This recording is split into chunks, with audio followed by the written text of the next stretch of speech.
আরে তুই কি পাগল হয়ে গেছিস? আমি যে ফ্যাক্টরির ম্যানেজার, উনি সেই ফ্যাক্টরির মালিক। কি? ও ফ্যাক্টরির মালিক? তাহলে ও ভ্যান কেন চালায়?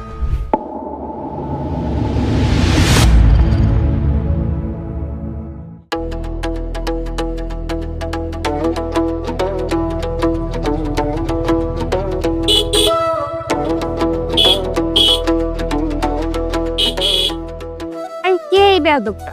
রাস্তার মাঝখানে ভ্যানটা দাঁড় করিয়ে রেখেছে, আবার হাত দিয়ে ইশারাও দিচ্ছে। হ্যাঁ, তুমি ঠিকই বলেছো। হবে কোনো গ্রামের গাইয়া খ্যাত। চলো তো গিয়ে দেখি।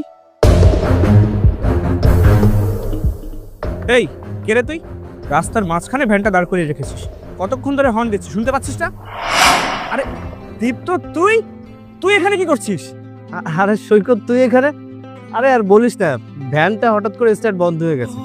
কি করবো তাই দেখছিলাম কি হয়েছে। আরে বন্ধু, কতদিন পর তোর সাথে দেখা, এখনো দাঁড়িয়ে থাকবি? আয় বুকে একটু জড়িয়ে ধরি। আরে কি করছো?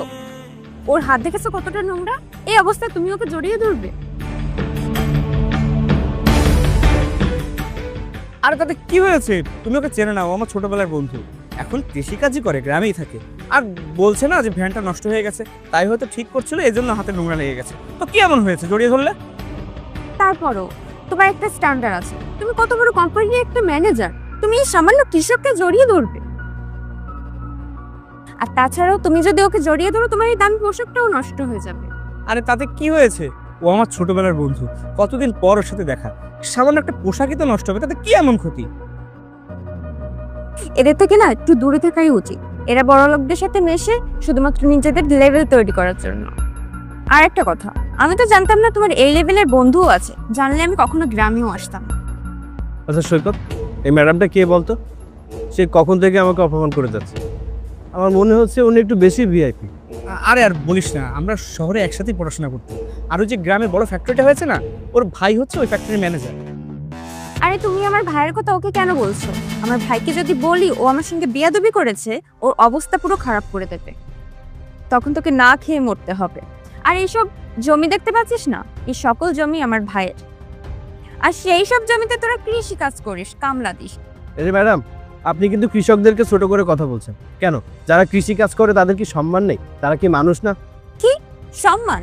থাকিস তো কাদামাটির ভিতরে, আর আমি থাকি এসি রুমের ভিতরে, তোদের আবার সম্মান? সৈকত, সেই তখন থেকেই ম্যাডাম কৃষকদেরকে অপমান করে যাচ্ছে। তুই কিছু বলছিস না কেন? এই যে ম্যাডাম, কৃষকরা যদি মাঠে কৃষিকাজ করা বন্ধ করে দেয়, তাহলে ফসল উৎপাদন হবে না। আর আপনি বললেন না আপনার ভাই ফ্যাক্টরিতে চাকরি করে, এই ফসল উৎপাদন না হলে ওইসব ফ্যাক্টরিও চলবে না। হ্যাঁ, ও তো ঠিক কথাই বলেছে। ওদের মতো কৃষকরা যদি কৃষিকাজ না করে, তাহলে বড় বড় ফ্যাক্টরিগুলো চলবে না। আর এই ফ্যাক্টরিগুলো চলছে বলে তোমার ভাইয়ের মতো মানুষেরা ম্যানেজারের চাকরি করতে পারছে। এরা যদি কৃষিকাজ না করতো, তাহলে তোমাদেরকে পথে এসে বসতে হতো। শোনো, এসব কিছুই হবে না। তুমি আগে তোমার এই গরিব নোংরা বন্ধুটাকে বলো রাস্তার মাঝখান থেকে সরে যেতে। সে তখন থেকে কথা বলে আমার সময় নষ্ট করছে। ম্যাডাম, আপনার সাথে কথা বলার না কোনো ইচ্ছা আমার নেই। আমার বন্ধুর সাথে দেখা হয়েছে তাই দাঁড়িয়ে কথা বলছি, না হলে আপনার মতো এমন অহংকারী মানুষের সাথে কে কথা বলে? দেখো, তোমার বন্ধু কিন্তু এবার বেশি বেশি বলছে। এবার কিন্তু আমার হাত উঠে যাবে। আরে রিল্যাক্স, এত হাইপার হচ্ছে কেন? আর বন্ধু, আমি তোর সাথে পরে কথা বলে নিচ্ছি। হ্যাঁ, নিয়ে যা। এই শহরের ম্যাডামকে এখান থেকে নিয়ে যা, মেজাজটাই খারাপ করে দিচ্ছে। চলো তো। আর হ্যাঁ, তোর এই ভ্যানটাকে রাস্তার মাঝখান থেকে সরা। ম্যাডাম, চলে তো যাচ্ছেন, আমার ভ্যানটাকে ঠেলবে কে? মানে স্টার্ট নিচ্ছে না তো। আপনারা যদি একটু ঠেলা দিতেন তাহলে সরে যেতে পারতাম। কি বললি? তোর ভ্যান আমি ধাক্কা দিয়ে দেবো? আরে হ্যাঁ, একটু ধাক্কা দিয়ে দিলে কি এমন সমস্যা হয়? আর দেখছো না, রাস্তার মাঝখানে ভ্যানটা থাকলে তো আমরাও যেতে পারবো না, দেরি হয়ে যাবে। তাহলে একটু ধাক্কা দিয়েই দিই। ওই ভ্যানে আমি ধাক্কা দিতে পারবো না, তাতে যা হয়ে যাক না কেন। আচ্ছা, তাহলে আর কি করার? যতক্ষণ ভ্যান ঠিক না হয় আপনারা দাঁড়িয়ে থাকেন। আরে বাদ দাও না, একটু ধাক্কা দিয়ে দিলে কি এমন ক্ষতি হয়? আচ্ছা ঠিক আছে, দিচ্ছি। শুধুমাত্র তুমি বলছো বলে দিচ্ছি। তুই তোর বন্ধুর জন্য আজকে তুই বেঁচে গেলি। তোর জায়গায় যদি অন্য কেউ থাকতো না, তোর এই বিয়াদবের শাস্তি তুই হাড়ে হাড়ে টের পেতিস। বন্ধু, তুই ভ্যানে ওঠ।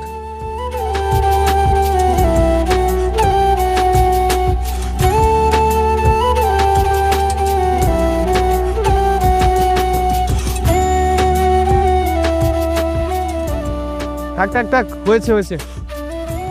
তোকে আমি দেখে নেব।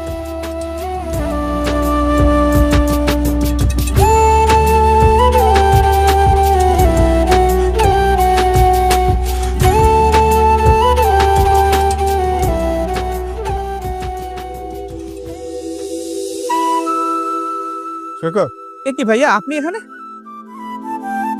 তোমার কাছে একটু দরকার ছিল তাই আসলাম। তাহলে ভেতরে চলুন না, বসে কথা বলি। না না, একটু ইমার্জেন্সি আছে, একটু কথা বলে চলে যাব, ভিতরে বসবো না। কি এমন দরকারি কথা ভাইয়া, বলুন, যার জন্য আপনি নিজে চলে এসেছেন। আচ্ছা শোনো, আমি তোমাকে একটা দায়িত্ব দিতে চাই। এখানে 10 লক্ষ টাকা আছে, এই টাকাটা তোমার কাছে রাখবে এবং আমার যখন দরকার হবে আমি তোমার কাছ থেকে চেয়ে নিব। ভাইয়া, এত বড় দায়িত্ব কি আমি সামলাতে পারবো? এতগুলো টাকা আপনি আমাকে দিচ্ছেন, আর তার চেয়ে ভালো হতো আপনি আপনার ব্যাংকের অ্যাকাউন্টে রেখে দিতেন। অ্যাকচুয়ালি আমার তোমার প্রতি পূর্ণ বিশ্বাস আছে, এই জন্য টাকাগুলো তোমার কাছে দিতে আসলাম। তবে একটা ব্যাপার শোনো, এই টাকার ব্যাপারে যেন কেউ কিচ্ছু জানতে না পারে, বিশেষ করে আমার বোন শ্রুতি। আর ওই যে বললেন অ্যাকাউন্টে রাখার কথা, আমি যদি টাকাটা অ্যাকাউন্টে রাখতাম আমার বোন কোনো না কোনোভাবে সেটা জেনেই যেত।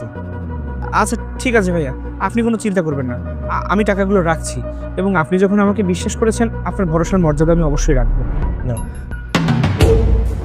ভাইয়া ওকে এতগুলো টাকা দিচ্ছে আর আবার আমাকে বলতেও বারণ করছে, ব্যাপারটা তো জানতে হচ্ছে। ঠিক আছে ভাইয়া। আচ্ছা তুমি থাকো, আমি তাহলে আসি।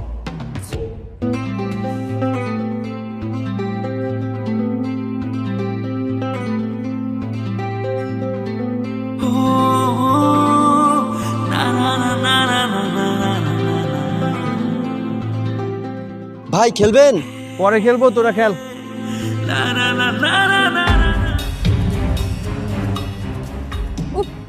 নাম্বারটাও বন্ধ করে রেখেছে, তাহলে কি ও টাকাগুলো নিয়ে পালিয়ে গেল?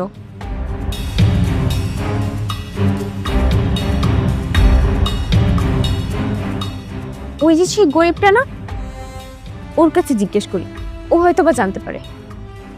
এই গরিবটা, আমাকে বলছেন? এদিকে শোন।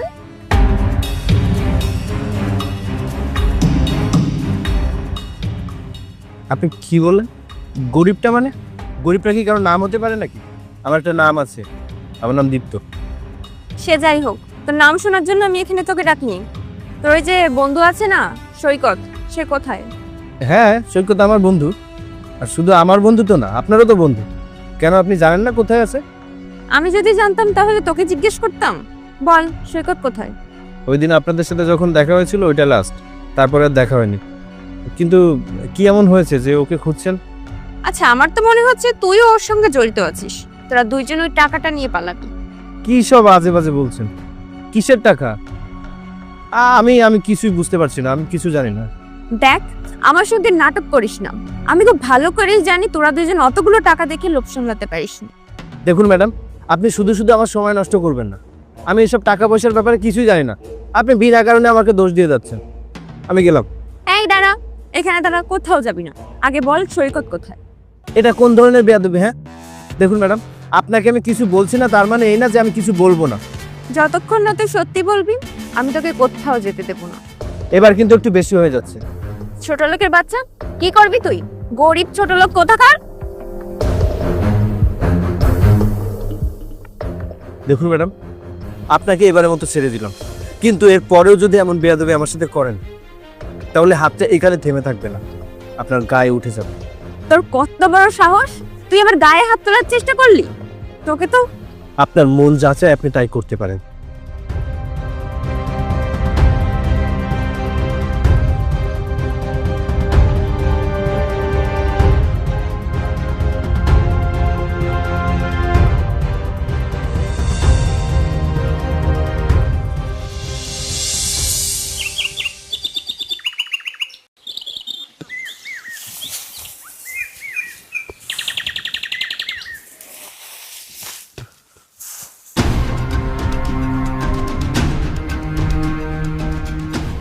কিরে, কি হচ্ছে তোর? অসুস্থ নাকি? না ভাইয়া, তেমন কিছু না, ওই মাথাটা একটু ঘুরছে। গতকালকে জ্বর এসেছিল তো। তোর গতকাল রাতে জ্বর এসেছিল, তুই এখানে বসে কাজ করছিস, তুই আমাকে বলিসনি কেন? যা বাড়িতে যা, বিশ্রাম নে, এদিকের কাজ আমি সামনে নিচ্ছি। কি বলছেন ভাইয়া, আপনি কাজ করবেন? হ্যাঁ আমি করব, তাদের সমস্যা কোথায়? আপনি এত বড় মাপের একজন মানুষে, এত শ্রমিক আপনার, আপনি কাজ করবেন? আরে কোনো কাজ কি ছোট নাকি? সব কাজই করা যায়, পরিশ্রম কখনো খারাপ কিছু না। আর তাছাড়া এটা তো আমারই কাজ, দিন শেষে নিজের কাজ করলে তো এখানে খারাপ কিছু না। যাই হোক, তুই বাড়িতে যা, তো কথা বলিস না, আমি সামনে নিচ্ছি, যা আচ্ছা যা, ঠিক আছে। বিশ্রাম নে।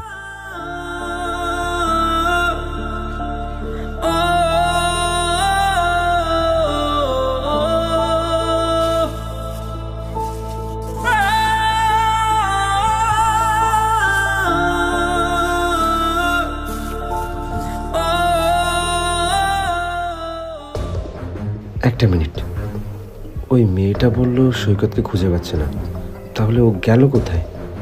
ওই মেয়েটা তো সৈকতেরও বন্ধু। আচ্ছা, একটা কাজ করি, আমি ওকে ফোন দিই, কোথায় আছে।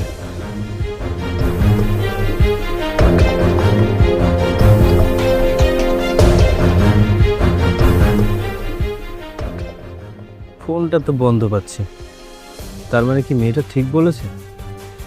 আমার বন্ধুকে টাকা কি সব ভাবছি আমি। তোর কাজ করি।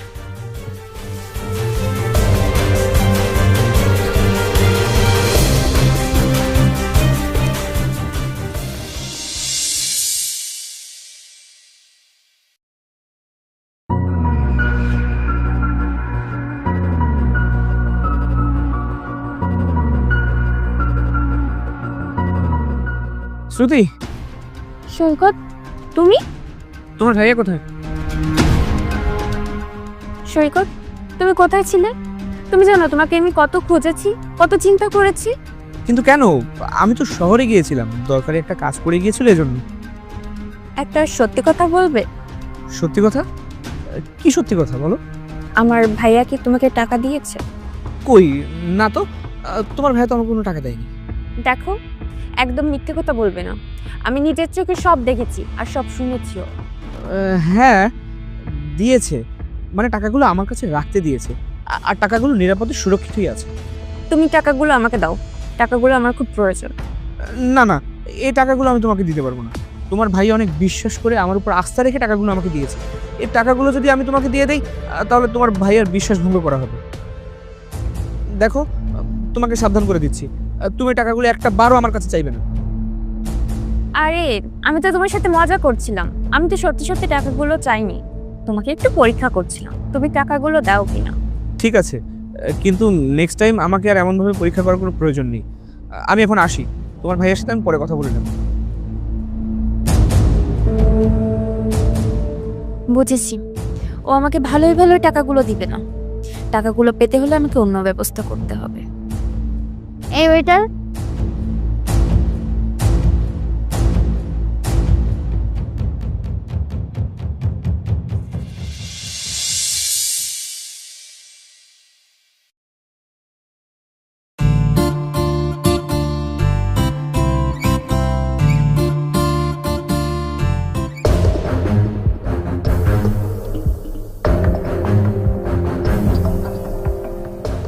এই দেখো, মনে হচ্ছে রাস্তার পাশে কেউ একজন পড়ে আছে।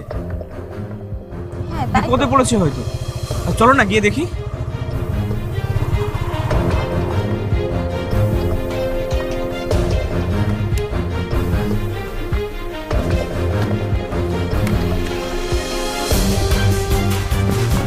এই ভাই, এই ভাই,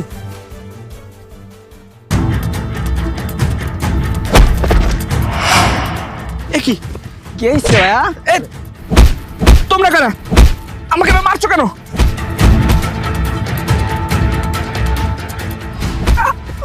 শ্রুতি, তুমি দাঁড়িয়ে না থেকে সবাইকে ফোন করো, সাহায্য চাও। Stop! তুমি কি ভেবেছো তোমাকে আমি বাঁচানোর জন্য এসেছি?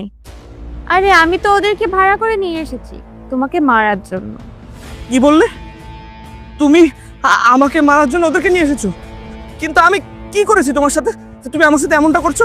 বলো, এবার তাড়াতাড়ি বলো যে টাকাগুলো কোথায়, যে টাকাগুলো আমার ভাইয়া তোমাকে দিয়েছে। দেখো, তুমি আমাকে গুন্ডা দিয়ে যতই মার খাও, আমি কিছুতেই বলবো না, মরে গেলেও বলবো না টাকা আমি কোথায় রেখেছি। আচ্ছা, তাহলে এই গুন্ডাগুলো যখন তোমাকে মারতে মারতে মেরে উপরে পাঠিয়ে দেবে, তখন কি হবে? না থাকবে তোমার প্রাণ আর না থাকবে টাকা। দেখো শ্রুতি, তুমি কিন্তু একদম ঠিক করছো না। আমি আমার বন্ধুকে ফোন দিলে ও নিশ্চয়ই আমাকে বাঁচাতে এখানে আসবে, আর ও আসলে তুমি কিন্তু পার পাবে না। ও আচ্ছা, এখন তোকে ওই গরিব কৃষকটা বাঁচাবে? আমিও দেখতে চাই তোকে কি করে বাঁচায়। হ্যাঁ ডাক ওকে, ওর সঙ্গে আমারও কিছু হিসাব নিকাশ বাকি আছে। আচ্ছা ঠিক আছে।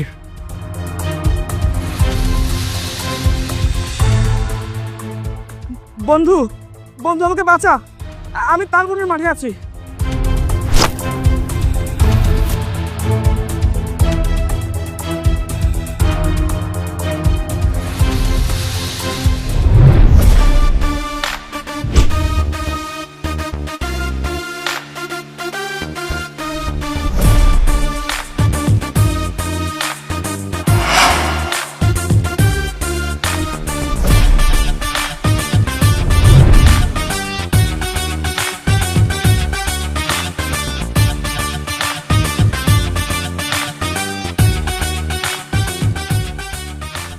ভাইয়া তুমি এখানে, আর তোমার সাথে এই বেয়াদবটা তোমার বাইকে করে এসেছে? ওকে দেখলেই কেমন একটা লাগে, অশিক্ষিত গায়ে একটা।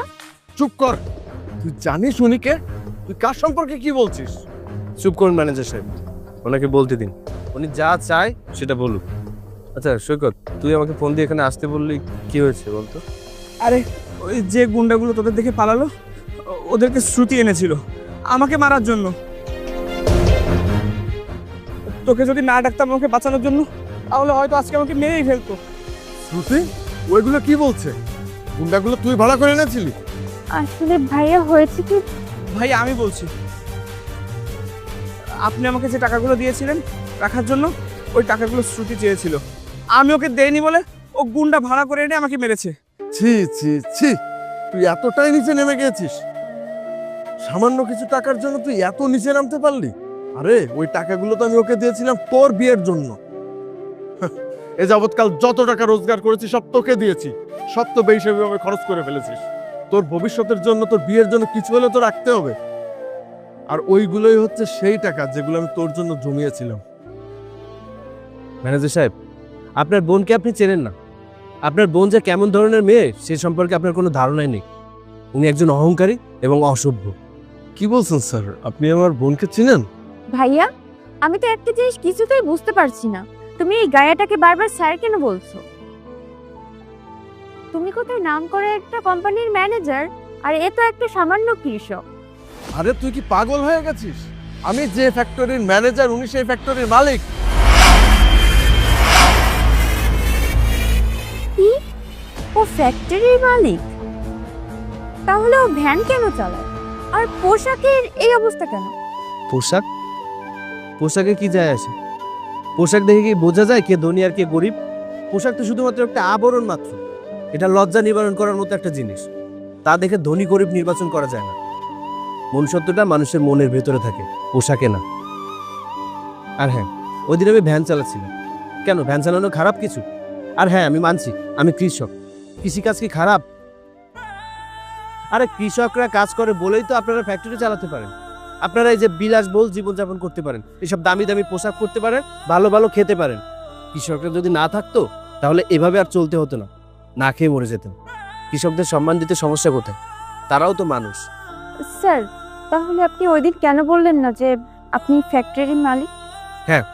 আমি বলতে পারতাম, কিন্তু আমি যদি বলে দিতাম তাহলে আপনার ভিতরের এই কুৎসিত চেহারাটা দেখতে পারতাম না। আপনি তো পোশাক দেখে মানুষকে বিচার করেন। আপনার মনের ভিতরে শুধু অহংকার আর অহংকার। আমি যদি আপনার মধ্যে হতাম না, তাহলে যেদিন আমার সাথে আপনি খারাপ ব্যবহার করেছিলেন, ওই দিন আপনার ভাইকে আমি চাকরি থেকে বের করে দিতাম। কারণ আমি সেদিনই বুঝতে পেরেছিলাম আপনি আমার ম্যানেজারের বোন। আমি আপনার ভাইকে চাকরি থেকে বের করিনি, কেন জানেন? কারণ আমি চাইনি আপনার কর্মের ফল আপনার ভাই পাক। তবে আজকে আপনি যেটা করেছেন, মানে আমার বন্ধুর সাথে যেটা করেছেন, তার জন্য আপনাকে শাস্তি পেতে হবে। এই কারণে আমি আপনাকে ক্ষমা করব না। স্যার, আমি আমার বোনের হয়ে আপনার কাছে মাপ চাচ্ছি। আপনি আমার বোনকে যে শাস্তি দিবেন আমরা সেটা মাথা পেতে নেব। দেখুন দেখুন শিক্ষা কাকে বলে দেখুন। আপনার ভাই আর আপনার মাঝখানে আকাশ আর পাতার পার্থক্য। আপনি যদি আপনার ভাইয়ের মতো সামান্য একটু হতেন না, তাহলে জীবনে অনেক দূর যেতে পারতেন। ভাইয়া ভাইয়া তুমি আমাকে মাফ করে দাও, আমি অনেক বড় ভুল করে ফেলেছি। আমি টাকার নেশায় অন্ধ হয়ে গিয়েছিলাম। আর স্যার আপনিও আমাকে প্লিজ মাফ করে দেন, আপনার সাথে আমি অনেক বেয়াদবি করে ফেলেছি। এবারের মতো আপনাকে মাফ করে দিচ্ছি। তবে হ্যাঁ, যদি নেক্সট টাইম আর সেম ভুলটা করেন না, তাহলে আমি ভুলে যাব যে আপনি আমার ম্যানেজারের বোন। শুভ্র সাহেব, আপনার বোনকে বাড়িতে নিয়ে গিয়ে ভদ্রতা শেখান, সভ্যতা শেখান। কিন্তু তুই এত বড় একটা ফ্যাক্টরির মালিক, সেটা আমাকে আগে কেন বলিসনি? আর এগুলো বলার কি আছে? এসব টাকা পয়সা বাড়ি গাড়ি এগুলো কি যেচে বলার জিনিস? আর তাছাড়া বন্ধুত্বের মাঝখানে কি এসব আসে? এটা অবশ্য তুই ঠিক বলেছিস। আচ্ছা চল। আর শুভ্র সাহেব, আপনাকে যেটা বললাম সেটাই করুন। তোকে নিয়ে যান। এই চল, তোকে আর এই গ্রামে এক মুহূর্তও রাখবো না। আজই তোকে শহরে পাঠিয়ে দেবো।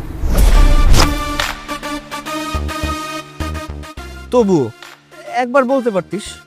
এখন তো জানলি কি এমন পার্থক্য হবে। চল।